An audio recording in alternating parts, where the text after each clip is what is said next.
Bonjour à tous, dans ce nouvel épisode de la mini-série aux sources de l'ordinateur, je vous présente ce montage qui est l'assemblage de 5 briques élémentaires que je vous avais présenté dans les épisodes précédents. Briques, je le rappelle, toutes faites sans aucune puce, mais uniquement avec des transistors ou des composants discrets. Ce montage comporte l'additionneur binaire complet sur 3 bits, il est ici, une horloge, elle est là, 2 bascules flip-flop. La première que j'avais présentée dans une vidéo est ici, avec des LED. La deuxième, elle est juste là, il n'y a aucune LED, donc c'est pour ça qu'elle est plus petite. 2 buffers. Celui que j'ai présenté dans le dernier épisode est ici. Alors par contre, j'ai neutralisé les LED parce qu'elles perturbaient le fonctionnement. Et le deuxième buffer, sans aucune LED, il est ici. Et enfin, le décodeur BCD sur 2 bits, il est ici, qui pilote cet afficheur à LED qui est ici actuellement éteint. Alors cet afficheur à LED qui est là, il est piloté par un CD4543BE, donc il fait entorse à ma règle que je m'étais fixée de tout faire sans circuit intégré, mais ici je l'ai laissé parce qu'il n'est pas utile au montage, on pourrait très bien l'enlever, mais il va quand même permettre de vérifier le résultat décimal de l'additionneur. Donc c'est pour ça que je l'ai laissé, et en même temps ça permettra de comparer ces deux afficheurs à LED 7 segments. Alors que fait ce montage? Eh bien l'additionneur il va semer les 3 bits d'entrée A, B et carry in qui sont là. Le résultat de l'addition va s'afficher ici en décimale et il sera stocké en mémoire dans mes 2 bascules flip-flop, une pour le bit de poids faible de l'additionneur et une pour le bit de poids fort de l'addition. Ce chargement en mémoire sera piloté par mon horloge sur les fronts montants et ensuite je pourrai décider d'aller lire le contenu de mes mémoires pour le faire afficher ici sur cet afficheur grâce à mes buffers. Quand je mettrai la broche Enable des buffers à 1 en appuyant sur cet interrupteur là, je viendrai lire le contenu des mémoires et l'afficher ici en décimale. Et quand je mettrai cette broche Enable des buffers à 0, toujours avec cet inter, je désactiverai la lecture mémoire et je couperai l'afficheur décimal ici. Allez, démonstration. Alors pour l'instant, mon buffer il est désactivé, la broche Enable est à 0. Donc là pour l'instant, je ne viens pas lire ce qui est en mémoire et en plus l'afficheur est désactivé. Alors pour l'instant, j'ai A qui est à 0, B à 0, C à 0. Ça fait donc une addition de 0 plus 0 plus 0. Ben effectivement, ça fait 0. Le 0, au premier front d'horloge montant, il est stocké en mémoire donc dans mes 2 bascules D flip-flop. J'aurai donc un 0 pour le bit de poids faible et un 0 pour le bit de poids fort. Et maintenant, si je veux lire le contenu de la mémoire et le faire afficher ici, je passe la broche Enable de mes 2 buffers à 1.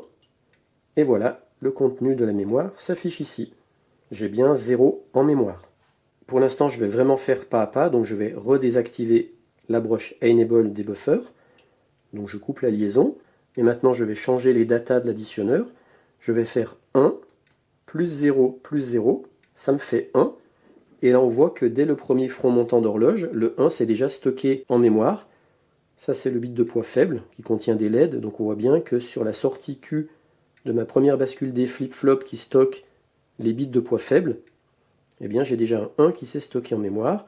Par contre, on ne peut pas voir visuellement ce qu'il y a dans la deuxième bascule flip-flop pour le bit de poids fort, parce que pour des raisons de simplification, j'ai pas mis de LED. Mais si je veux maintenant vérifier quel est le contenu de ma mémoire, eh bien je passe la broche Enable des buffers à 1, et voilà, j'ai bien un 1 qui est en mémoire. Je retrouve bien le contenu de mes mémoires ici, 1. Maintenant, je recoupe la liaison mémoire-afficheur via le buffer. Voilà, je vais passer B à 1. Donc ça va faire 1 plus 1 plus 0. Donc normalement ça fait 2. Effectivement j'ai bien 2.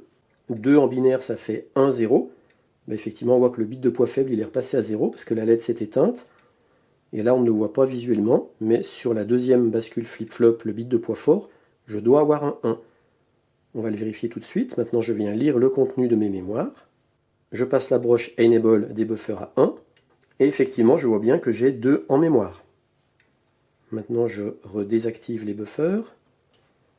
Je vais faire un autre cas, mais ce sera le même. Je repasse B à 0. Et cette fois, je fais A à 1, B à 0 et carry in à 1. Ben, ça fait aussi 2. Le 2, c'est déjà stocké en mémoire. Je viens lire la mémoire. J'ai effectivement 2. C'est bon. Après, je pourrais faire ce troisième cas. 0 plus 1, ça fait aussi 2. Je viens lire la mémoire. J'ai 2. C'est bon. Et puis maintenant, je vais faire le cas du 3, par exemple. Donc là, je vais passer A à 1. Donc 1 plus 1 plus 1, ça fait bien 3. Et je vais vérifier, est-ce que le 3 c'est bien stocké en mémoire? J'active la broche Enable. Et effectivement, j'ai bien 3 qui est en mémoire. Là, je le vois en binaire, bit de poids faible, bit de poids fort. Et là, je le vois en décimal. Alors maintenant, je vais volontairement laisser la broche Enable du buffer à 1. Ça veut dire que je suis toujours en mode lecture de mémoire. Et on va voir que quand je viens changer les données du data, l'addition se fera instantanément. Mais par contre, le stockage en mémoire se fera uniquement sur les fronts montants. Donc il y aura un petit décalage entre l'affichage de la valeur ici de l'addition et l'affichage de la lecture de l'addition en mémoire. Parce que forcément, le stockage en mémoire, il va prendre un petit temps, le temps de recevoir un front montant d'horloge. Voilà, c'est mis en mémoire. C'est mis en mémoire. C'est mis en mémoire. On entend bien qu'en fait, ça se met à jour ici. Quand on entend le petit toc d'horloge, ça permet d'entendre les fronts montants et du coup, à quel moment la valeur de l'addition est mise en mémoire. Voilà, donc tout marche très bien. Et là, c'est vraiment en faisant ce genre de montage qu'on se rend compte que les tout premiers ordinateurs, dans les années 30, 40, qui étaient faits à partir de lampes, avec des lampes, donc c'était beaucoup plus volumineux que des transistors, on comprend que forcément pour faire la moindre opération, ça prenait une place complètement folle. Parce que là, quand on voit la place qu'il me faut avec des transistors qui sont petits pour juste faire ces petites fonctions de base, imaginez la place qu'il fallait pour faire des gros calculs. Là, je fais une addition que sur 3 bits. Là, je peux afficher que sur 2 bits l'afficheur. Donc si on voulait faire un calculateur avec des centaines de bits, et pas simplement comme moi je fais ici sur 2 bits, il fallait tout de suite des salles entières pour ces ordinateurs, parce que c'était pas des transistors, c'était des lampes. Donc non seulement ça consommait beaucoup plus, en plus ça chauffait, ça prenait beaucoup de place. Enfin bref, c'était vraiment très très compliqué de construire des premiers ordinateurs avec les moyens qu'ils avaient à l'époque. Et là, pour terminer, juste pour m'amuser, je ne vais plus manipuler manuellement les données data de l'additionneur et puis la broche Enable des buffers. Je vais mettre des NE555, je vais en mettre 3 ici, et un là il est déjà là. Et je vais laisser marcher ça tout seul, on va regarder ce qui se passe. On va voir que les résultats de l'addition, ça change sans arrêt, et viendra ici s'afficher ce qui aurait été mis en mémoire au moment des fronts montants. Et voilà, maintenant, ça marche tout seul. Donc les 3 entrées sont générées par 3 NE555. Et puis c'est ce NE555 qui gère la broche Enable des buffers. Quand la LED verte est allumée, ça veut dire qu'il est en train de lire la mémoire, et l'afficheur à LED est activé.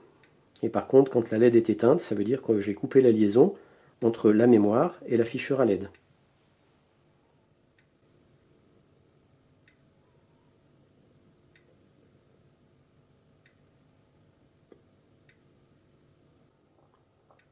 Alors là, désolé, je ne peux pas vous montrer ce montage en schéma et vous l'expliquer, parce qu'en fait, j'ai fait plein de petites modifications, de petits ajustements, parce que c'est autant faire une brique, c'est facile, mais après, quand on commence à les coupler, les assembler ensemble, il y a des problèmes de compatibilité, de tension, d'impédance.